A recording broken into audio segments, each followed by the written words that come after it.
एक कौवा ने बताया, स्त्री चाहे कितनी भी प्यारी हो, लेकिन उसे यह 3 बातें कभी मत बताना। दोस्तों, किसी जंगल में एक कौवा और कौवी घोंसला बना करके रहते थे। उन दोनों में बड़ा ही प्रेम व्यवहार था। एक दूसरे के बिना कोई एक पल भी नहीं रह सकता था। जब कभी कौवा घोंसला से बाहर उड़ करके जाता तो कौवी उसके इंतजार में घंटों बैठी रहती थी। जब तक कौवा वापस नहीं आ जाता तब तक वह ना तो कुछ खाती और ना पीती। एक दिन की बात है कि कौवा कहीं बाहर गया हुआ था। कौवी उसके इंतजार में काफी देर से बैठी थी। कुछ देर के बाद कौवा हाँफता हुआ आया और चुपचाप जाकर के अपने घोंसले में लेट गया। कौवे की इस तरह की हालत को देख करके कौवी उसके पास गई और कहने लगी कि क्या बात है, आज तुम बहुत उदास दिखाई देते हो। कौवा कहने लगा, कोई बात नहीं है, लेकिन कौवी जिद करने लगी कि तुम मुझसे कुछ छिपा रहे हो। बार बार कौवी के जिद करने पर कौवा कहने लगा, तुम मुझसे आज कुछ पूछना ही चाहती हो, तो इससे पहले मैं तुम्हें एक कहानी सुनाता हूँ। उस कहानी को तुम ठीक से समझ लो, इसके बाद तुम्हें जैसा उचित लगे वैसा करना। कौवा कहानी सुनाने लगा। कौवा कहने लगा कि किसी राज्य में एक राजा और रानी दोनों रहते थे। राज्य में हर तरह की सुख सुविधाएं थी। घोड़े, दास दासियां, अनेक तरह का धन दौलत, उनके पास सब कुछ था। यदि उनके पास कुछ नहीं था तो वह थी संतान। इसी कारण से राजा और रानी दोनों बहुत ही चिंतित रहते थे। उस राजा और रानी ने अनेक तरह के धार्मिक अनुष्ठान किए, मंत्र किया, जप तप किया, अनेक तरह का पूजा पाठ किया, लेकिन कोई फायदा नहीं हुआ। राजा रानी दोनों बुढ़ापे की ओर बढ़ते गए। एक दिन की बात है कि राजा और रानी यह सोच करके बड़ी ही चिंता में व्याकुल होने लगे कि अब राज्य का क्या होगा, हमारे राज्य का कौन वारिस बनेगा, इतना बड़ा राज्य है, इसको कौन संभालेगा, कौन लेगा हमारी प्रजा की जिम्मेदारी। राजा और रानी दिन रात इसी चिंता में रहने लगे। उनको खाने पीने की भी सुध भी नहीं रहती थी। एक दिन सुबह की बात है कि राजा के दरबार में एक साधु आता है और दासी दौड़ करके रानी के पास जाती है। रानी दासी से कहती है कि यह मेरा अंतिम दान धर्म है, इसके बाद मैं अपने हाथों से कोई दान नहीं करने वाली। रानी चावल से भरा हुआ एक कटोरा हाथ में लेकर के बाहर आती है और साधु की झोली में भिक्षा डाल देती है। उसके चेहरे पर छाई हुई व्याकुलता को देख करके वह साधु उससे पूछता है कि रानी क्या हुआ, आप इतना दुखी क्यों है। रानी साधु को सारी जो भी बात थी वह सब कुछ रोते हुए बताने लगी। साधु को रानी पर दया आ गई। कुछ पल गंभीर होने के बाद साधु कहने लगा कि चिंता मत करो रानी, आपकी संतान की इच्छा पूरी हो जाएगी। आपकी कोख से एक पुत्र जन्म लेगा, मात्र वह 14 साल तक ही आप लोगों को मिलेगा। उसके आगे वह इस मृत्यु लोक में नहीं रह पाएगा। इससे बढ़कर के आपको कुछ देना मेरे लिए संभव नहीं है। अपनी बात पूरी करते करते उसने अपनी झोली में से हाथ डाला और थोड़े से चावल निकाल करके रानी को दे दिए और कहा कि आप और राजा दोनों इस चावल की खीर बना करके दोनों खा लेना, इससे तुम्हें पुत्र की जल्दी प्राप्ति होगी। इतना कह करके वह साधु वहाँ से चला गया। उस साधु के जाने के बाद रानी सोचने लगी कि 14 साल तो सही है, उतने समय के लिए हमें पुत्र तो मिलेगा, यही काफी है। उतने साल तक मैं उसे जी जान से बड़ा करूंगी, उसका पालन पोषण करूंगी, उसे बहुत प्यार करूंगी, उसे दुलार करूंगी और अपनी संतान की जो हमारे मन में इतने दिनों से इच्छा मरी पड़ी हुई थी वह जीवित हो जाएगी। कौवा कहने लगा कि उस रात अपना सारा राजकाज खत्म करने के बाद रानी राजा के पास पहुंची और राजा को जाकर के सारी बात बता दी कि साधु ने उसे कुछ चावल देकर के खीर बना करके खाने के लिए कहा। साधु महाराज ने यह चावल हम दोनों को खीर बना करके खाने के लिए कहा है। राजा कहने लगा, इतना दान धर्म किया, जब तक किया कोई फल नहीं मिला, अब इस खीर से हमें संतान की प्राप्ति होगी क्या। उस पर रानी कहने लगी, जब इतना सब कुछ किया तो अब यह भी सही, इतना भी कर लेते हैं, हो सकता है इसके बाद ईश्वर हमारी इच्छाओं को पूरी कर दे। उस साधु के क्रोध को क्यों बुलावा दे, यदि उसका हम कहना नहीं मानेंगे तो वह साधु नाराज हो जाएगा। राजा को अब किसी पर विश्वास था नहीं, लेकिन पत्नी को दुख ना पहुँचे इसलिए वह राजा राजी हो गया। एक दिन क्या होता है कि राजा और रानी दोनों स्नान करते, भगवान का नाम लेकर के अपने पूर्वजों का स्मरण करते हुए और उस संत का नाम लेते हुए उस चावल से खीर बनाते हैं और दोनों खा लेते हैं। उसके बाद निश्चिंत होकर के राजा और रानी दोनों सो जाते हैं। कुछ दिन बीत जाते हैं और साधु द्वारा कहने के अनुसार रानी गर्भवती हो जाती है। उस पर राजा रानी बहुत ही खुश होते हैं और उनकी खुशी फूले नहीं समाती है। राजा रानी से कहने लगा कि महारानी सचमुच साधु महाराज की कृपा हमारे ऊपर बरस पड़ी है। जब उसका समय पूरा हुआ, 9 माह के बाद पूरे समय के अनुसार रानी ने एक बहुत ही सुंदर पुत्र को जन्म दिया। बड़ा ही तेज था, उसके चेहरे पर मुखमंडल उसका चमक रहा था। राजा ने बड़ी धूमधाम से पुत्र का नामकरण किया और सारे राज्य में कई दिनों तक भंडारा चलवाकर उत्सव मनाया गया। और अब पुत्र की कुंडली को देखने के लिए राज्य के सबसे बड़े विद्वान पंडित को राजा ने बुलवाया। पंडित जी ने जब उस पुत्र की कुंडली को देखा तो पंडित जी कुंडली देख करके बहुत चिंतित हो गए। कहने लगे कि महाराज, जो यह पुत्र है सिर्फ 14 साल तक जीवित रहेगा। राजा को इस बात की भनक भी नहीं थी। रानी को भी साधु महाराज की बात याद आ गई। दोनों चुप रह जाते हैं। उसके बाद राजा और रानी बड़े लाड प्यार से बेटे का पालन पोषण करते हैं। उस बेटे की हर ख्वाहिश को, हर जीत को वे पूरी करते हैं।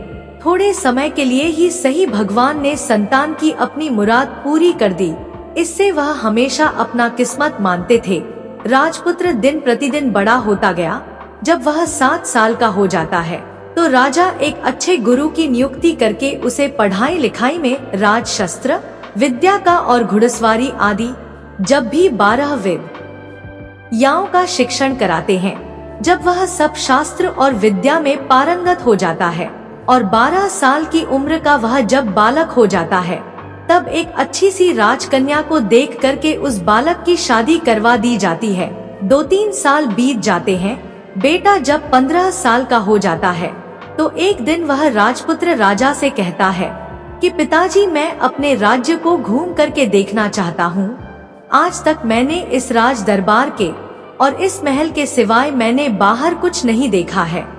बेटे की बात को सुनकर के राजा बड़ा परेशान हो जाता है, क्योंकि पुत्र को 14वां साल शुरू हो गया था।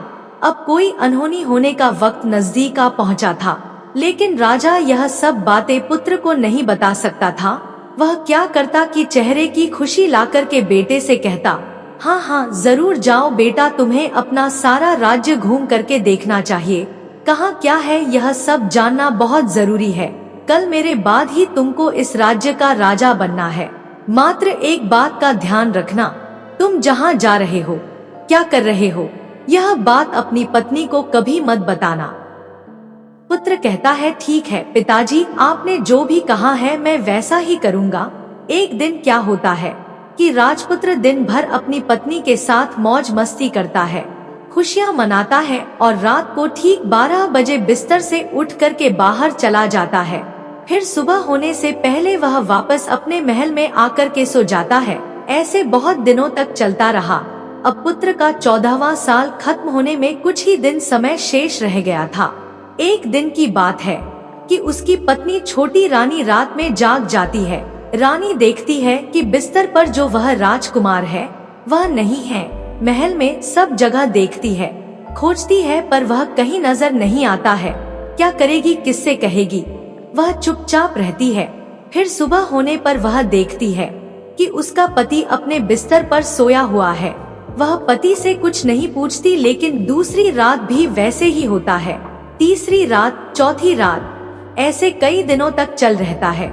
रानी इस तरह के व्यवहार को देख करके अपने पति के बारे बहुत चिंतित हो जाती है, उदास हो जाती है।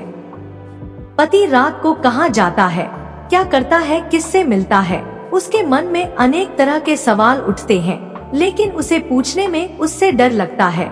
शायद पत्नी के पूछने पर पति को गुस्सा आ जाए और वह गुस्से में आकर के कुछ भी कर बैठे। सास ससुर से पूछने के बारे में सोचा तो उसकी कुल मर्यादा के बीच में आ जाती है। सोचने लगती है कि इस बात को अपने सास ससुर से क्यों पूछूं। इसी तरह से मन ही मन में वह सोचती रहती है। इस हालत से उसे खाने पीने में किसी प्रकार की कोई दिलचस्पी नहीं रह जाती है। धीरे धीरे वह एकदम से दुबली पतली होकर के कमजोर हो जाती है। उस राज्य में एक दिन की बात है कि एक फूल बेचने वाली बूढ़ी मालिन आ गई। वह हमेशा छोटी रानी को फूल देने के लिए महल में आया करती थी। उस बुढ़िया का ध्यान छोटी रानी पर चला जाता है। वह छोटी रानी से पूछती है कि बेटी क्या बात है, तुम क्यों दुखी हो इस तरह से? मैं देखती हूँ कि तुम सूख करके कांटा होती जा रही हो। रानी कहने लगती है कि क्या बताऊं तुम्हें अम्मा, तुम्हारा जो यह राजपुत्र है वह प्रत्येक रात्रि को अपने बिस्तर से उठ करके कहीं चला जाता है और सुबह होने से पहले ही वापस आ करके अपने बिस्तर पर सो जाता है। वह कहाँ जाता है, किससे मिलता है, कौन सी उसकी प्रेमिका है, यह सब सोच करके मेरा मन बड़ा दुखी होता है। और इसी दुख और चिंता के कारण मैंने खाना पीना सब कुछ छोड़ दिया है और इसीलिए सूख करके मैं कांटा बन गई हूँ। बुढ़िया की बात सुन करके उसे एक उपाय बुढ़िया बताती है। कहती है कि बेटी ऐसा करना कि आज रात तुम सोना मत, उसके पीछे जाकर के देखना कि वह कहाँ जाता है, क्या करता है, किससे मिलता है, उसकी ठीक से पहरेदारी करना। पर मुझे नींद आ गई तो क्या करूँगी? वह बूढ़ी माई कहती है कि नींद ना आए इसलिए एक काम करना, अपने बाएं हाथ की उंगली में एक छोटा सा जख्म बना लेना और उस पर थोड़ी सी मिर्च लगा करके उस पर छिड़क देना। उससे तुम्हें बड़ी जलन होगी और उस पीड़ा से तुम्हें रात भर नींद नहीं आएगी। रानी बुढ़िया के कहने के अनुसार अपनी उंगली में एक छोटा सा घाव बना करके और उस पर थोड़ा सा मिर्च लगा लेती है और उसे नींद नहीं आती है।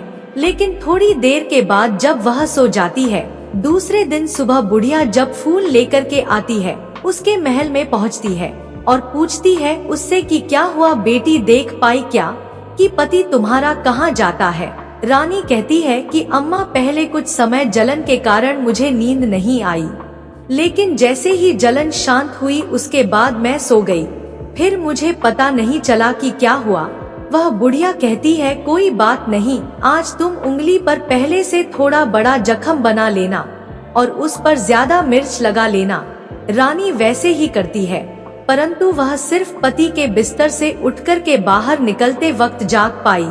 वह उसके पीछे नहीं जा सकी क्योंकि उसकी आंखें उस समय तक मूंद गई थी, उसे नींद आ चुकी थी। दूसरे दिन सुबह जब वह फिर बुढ़िया आती है और रानी से पूछती है तो रानी रो करके कहने लगती है कि अम्मा आज भी उसकी पहरेदारी मैं ठीक से नहीं कर पाई। बुढ़िया कहती है कि बेटी सब कुछ ठीक हो जाएगा, तुम आज रात जख्म और बड़ा करना और उस पर ज्यादा मिर्च के साथ नमक भी लगा लेना। और एक काम करना बेटी, वह जब जाने के लिए निकलता है तो उसका रास्ता रोक करके उसके सामने खड़ी हो जाना। बुढ़िया ने जैसा बताया रानी वैसा ही करती चली गई। आज रात उसे नींद नहीं आ रही थी।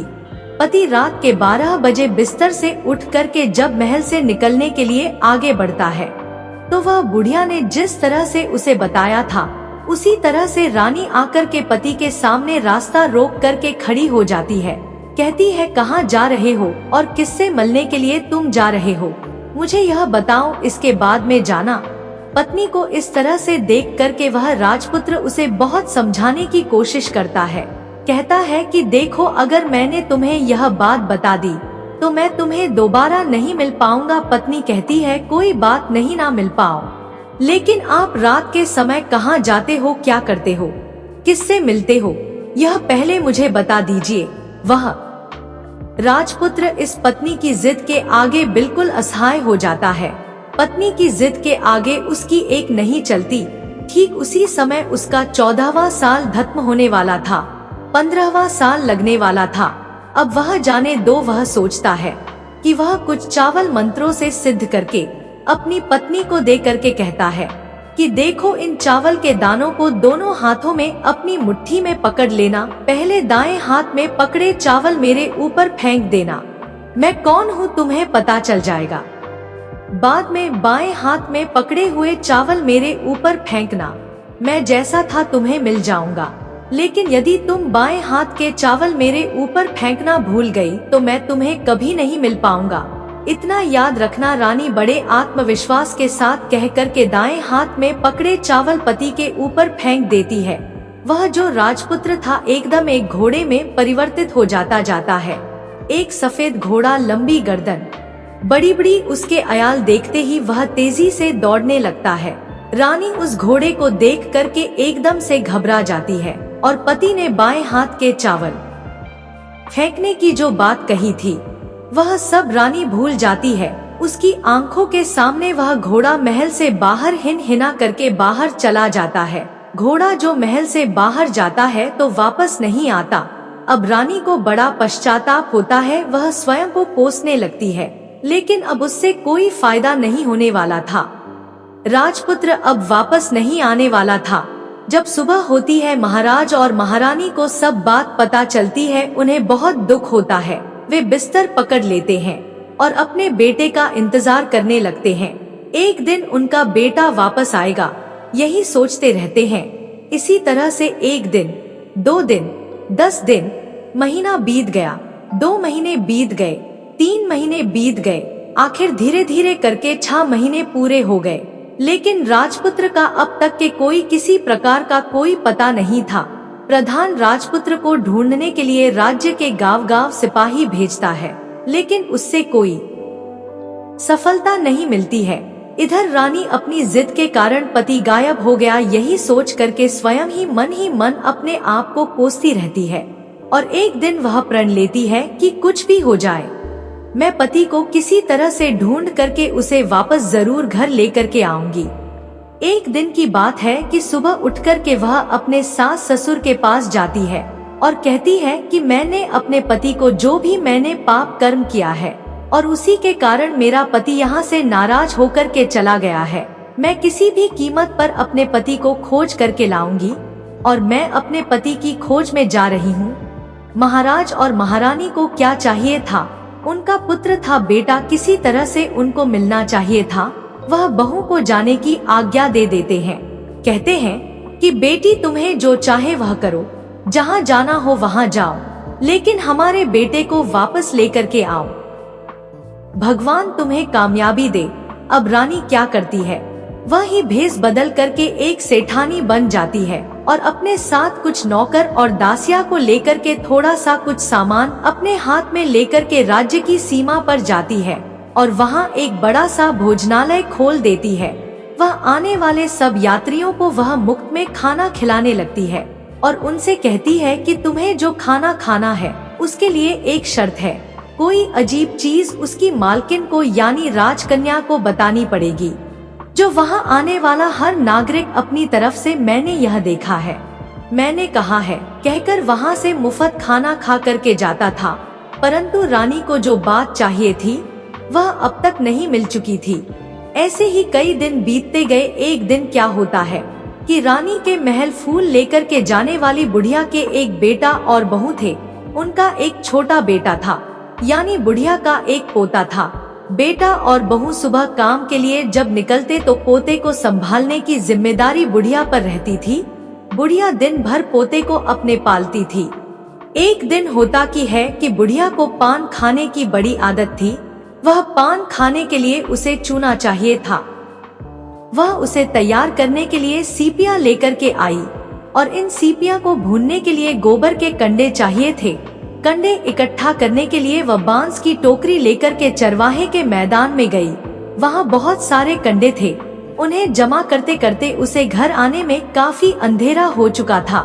इस ओर शाम होते ही काम से वापस बेटा और बहू पहुँचे तो देखा कि बच्चा घर पर अकेला है और रो रहा है। वह दोनों गुस्से से आग बबूला हो गए। इतने में ही वह बुढ़िया घर आ गई।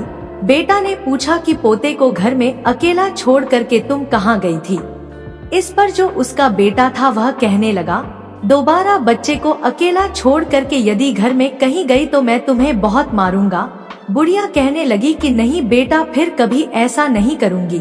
लेकिन दूसरे ही दिन बुढ़िया यह बात भूल गई और फिर वही चरवाहे के मैदान में जाकर के कंडे इकट्ठे करने के लिए वह चली गई।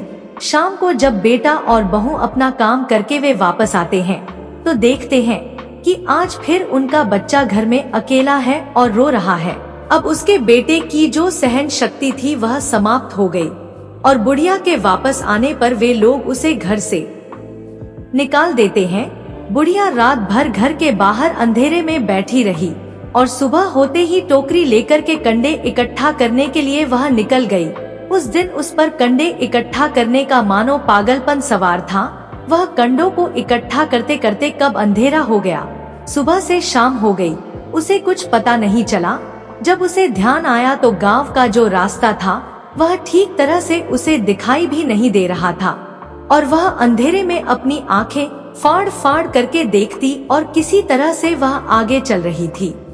फिर एक दिन क्या होता है कि एक कपिला गाय छन छन की आवाज करते हुए, जिसके गले में एक घंटी थी, वह ठुमक कर उस मैदान पर आ गई और उसे देख करके बुढ़िया सोचने लगी कि इस गाय के पीछे पीछे जाऊंगी तो गांव तक अवश्य पहुंच जाऊंगी। यही सोच करके वह बुढ़िया उसके पीछे पीछे चलने लगी। गाय क्या करती है कि उस मैदान से लेकर के एक एक करके 6 मैदानों को पार करती हुई आखिर वह 7वें मैदान पर जाकर के पहुंच जाती है। तो वहाँ क्या होता है कि उस मैदान पर एक बड़ा सा पत्थर, जो गाय ने जाकर के उस पत्थर को अपनी सींग मारा और हटा दिया। पत्थर जब हटा तो वह पाताल में जाने के लिए नीचे सीढ़ियां दिखाई देने लगी।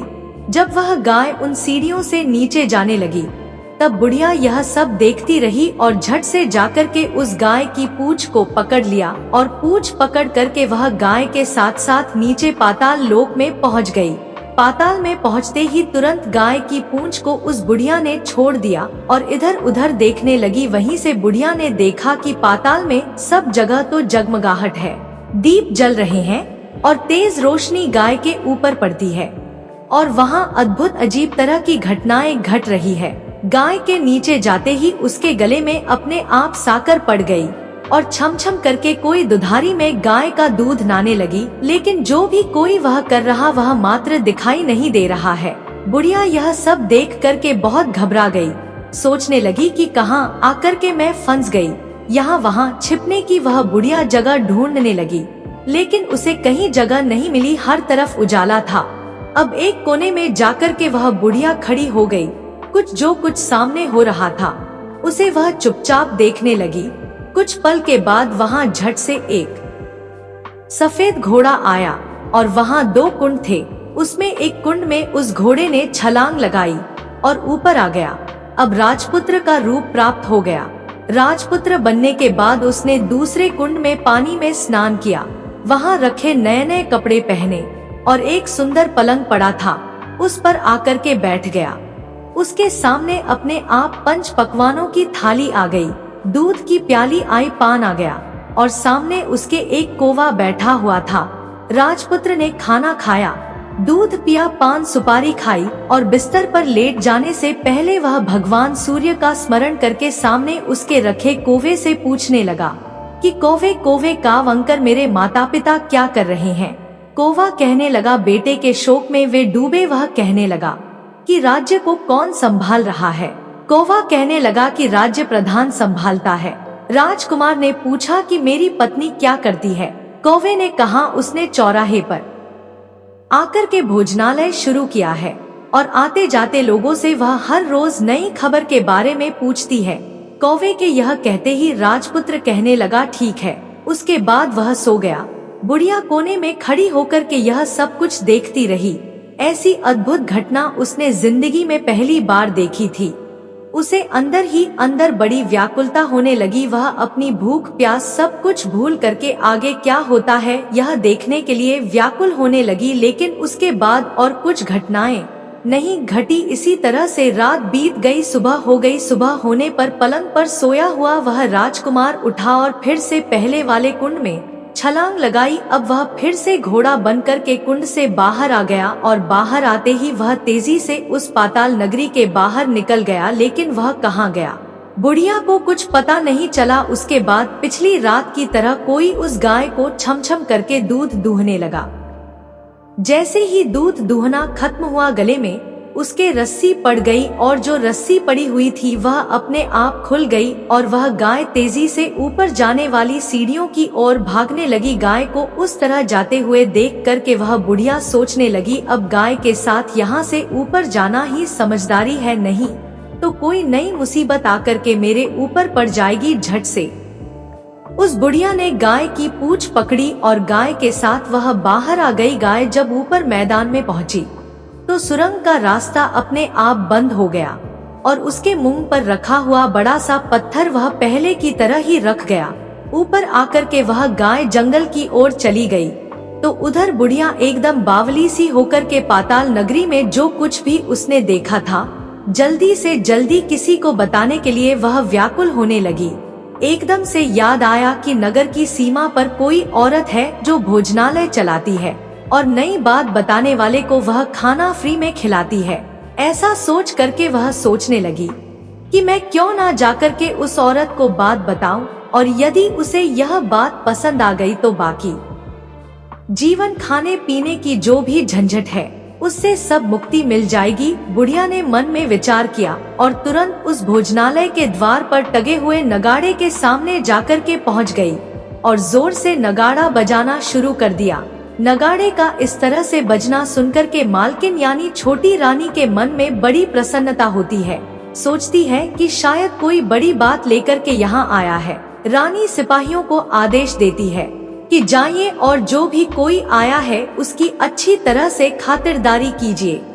आदेश पाते ही सिपाही नीचे दौड़ करके गए तो एक बुढ़िया नगाड़ा बजा रही है। उन्होंने उस बुढ़िया से पूछा कि और ये बुढ़िया क्या हुआ, क्यों नगाड़ा बजा रही है। बुढ़िया कहने लगी, कुछ नहीं बेटा, यहाँ खाना मिलता है ना, इसीलिए आई हूँ, खाना चाहिए मिलेगा, लेकिन मुझे तुमसे कोई नई बात जाननी है, वह तुम्हें पहले बतानी पड़ेगी। बुढ़िया ने कहा कि हाँ बताऊंगी।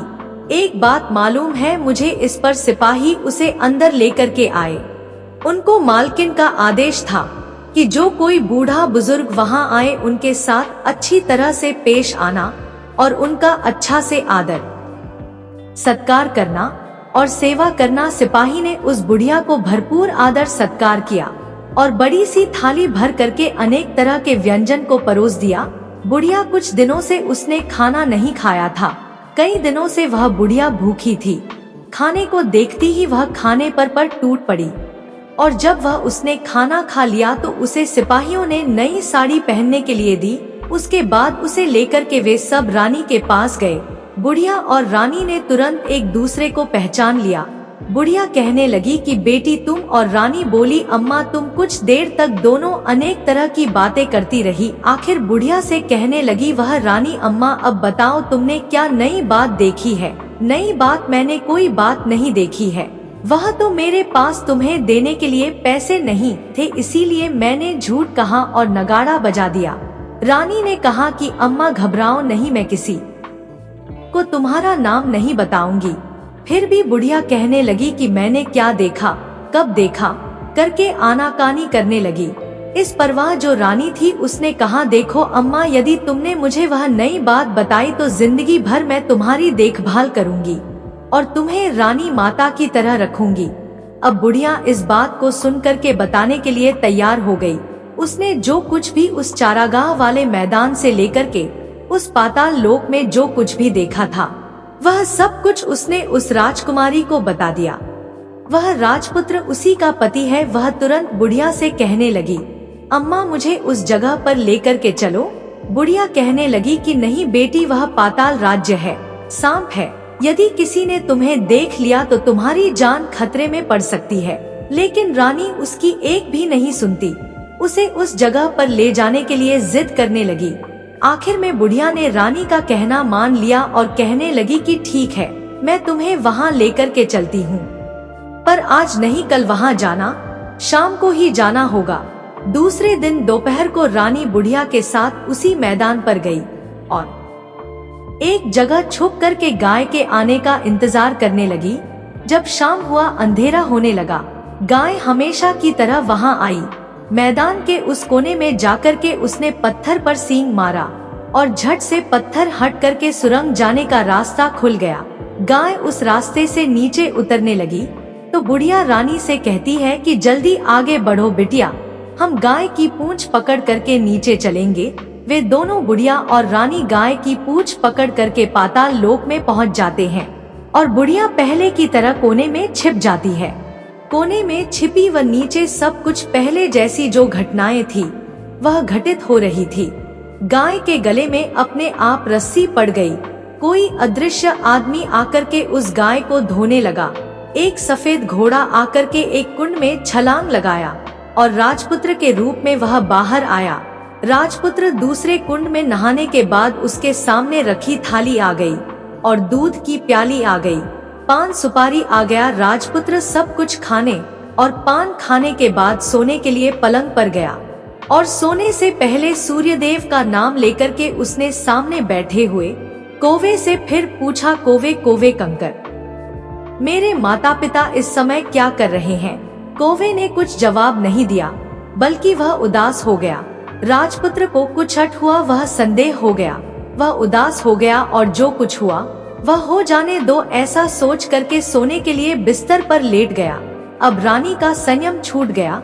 वह दौड़ करके पति के पास गई और उसके पैर पकड़ने के लिए आगे बढ़ने लगी। राजपुत्र तुरंत ही पत्नी को पहचान गया। वह झट से पीछे हटा और चिल्लाने लगा, नहीं नहीं, मुझे मत छूना वरना सर्वनाश हो जाएगा। रानी दोनों हाथ जोड़ करके पति से अपनी भूल की माफी मांगने लगी। स्वामी, मुझसे बड़ी भूल हो गई।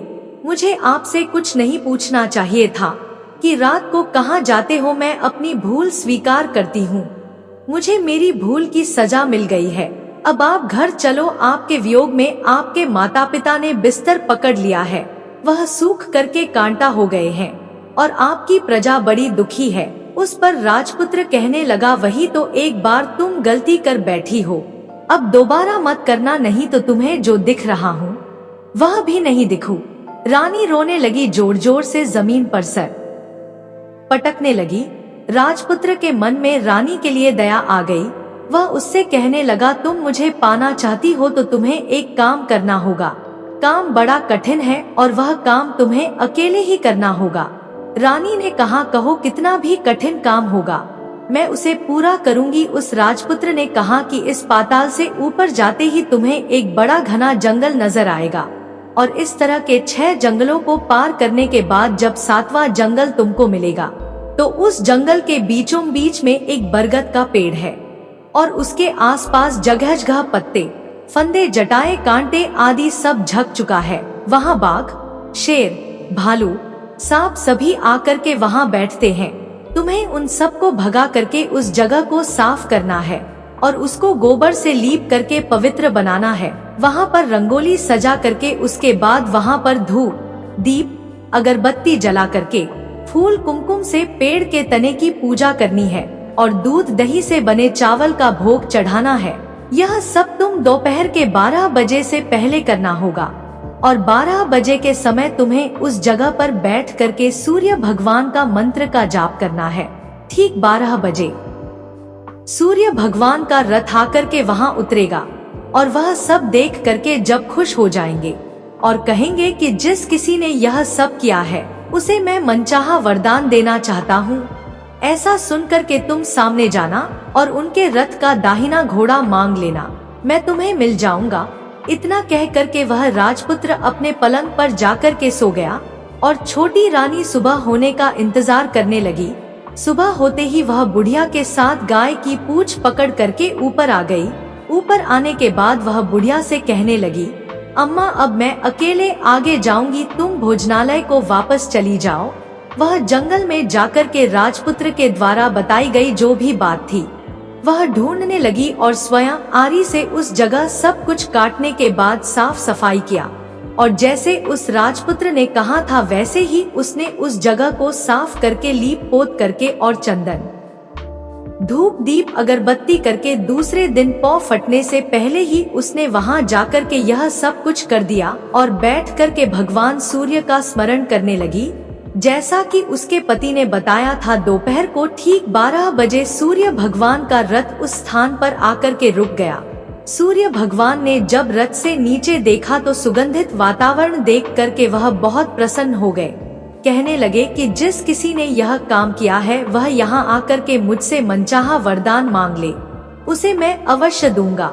रानी ने जब यह शब्द सुना तो बिना किसी संकोच के दौड़ करके वह सूर्य भगवान के सामने आई और उनको साष्टांग प्रणाम करके कहने लगी, भगवान वह मैं ही हूँ, मैंने इस जगह को साफ किया है। अच्छा तो तुम्हें जो चाहिए वह वरदान मांग लो। भगवान मुझे आपकी रथ का दाहिना घोड़ा चाहिए। सूर्य भगवान बोले, नहीं नहीं, मैं तुम्हें ऐसा नहीं दे सकता, मैं किसी भी तरह से तुम्हें रथ का यह घोड़ा नहीं दे सकता। मेरे रथ में 12 घोड़े हैं, तुम चाहो तो कोई और घोड़ा मांग लो, लेकिन यह दाहिना घोड़ा मत मांगो, वह मैं तुम्हें नहीं दे सकता। छोटी रानी ने एक भी नहीं सुनी, वह सूर्य से एक ही बात कह रही थी कि हमें कुछ भी हो और कुछ नहीं चाहिए, आपके रथ का सिर्फ दाहिना घोड़ा ही चाहिए। वह सूर्य भगवान के पैरों में गिरकर कहने लगी कि मैं गिर करके अपनी जान दे दूंगी। सूर्य भगवान के पास धर्म संकट पड़ गया, उन्होंने वचन दे दिया था, अब अपने वचन से पलट नहीं सकते थे। उन्होंने कहा ठीक है, दे दिया तुम्हें घोड़ा। सूर्यदेव ने कहा कि फिर एक बात और कही, देखो मैंने तुम्हें घोड़े को तो दे दिया, लेकिन वह तुम्हें यहाँ नहीं मिलेगा, तुम्हें उसे जाकर के पाताल लोक से लाना होगा। रानी कहने लगी, पाताल क्या भगवान, मैं उन्हें पाने के लिए कहीं भी जा सकती हूँ और किसी हद तक कुछ भी कर सकती हूँ। रानी को वचन देकर के सूर्यदेव अपने मार्ग में चले गए और इधर रानी जंगल से अपने भोजनालय में आ गई। फिर वह बुढ़िया को लेकर के उस मैदान पर आ गई। जल्दी ही शाम हो गई। शाम होते ही वहाँ पर गाय पहुँची और गाय की पूंछ पकड़ करके वे दोनों वहाँ पर पाताल लोक में जाकर के पहुँच गई। रानी और बुढ़िया जल्दी जल्दी नीचे जो कुछ भी पाताल लोक में घटनाएं थी वह सब पहले की तरह ही घटित होने लगी। घोड़े का एक कुंड में स्नान करके राजपुत्र बनना, नहा धोकर के पलंग पर जाकर के बैठना और खाने पीने की थाली उसके सामने आना, जो कुछ पहले हुआ था वह सब उसी तरह से हो गया। लेकिन आज एक नई बात घटी। आज 2-2 थाली, 2-2 दूध की प्याली, 2-2 पान बीड़े उसके सामने आए। वह कुछ नहीं बोला, अपने हिस्से की थाली खाकर के, दूध पी कर के, पान खाकर के वह सोने के लिए चला गया और हमेशा की तरह सोने से पहले वहाँ बैठे कौवे से वह पूछने लगा, कौवे कौवे काव अंकर, मेरे पिता क्या करते हैं?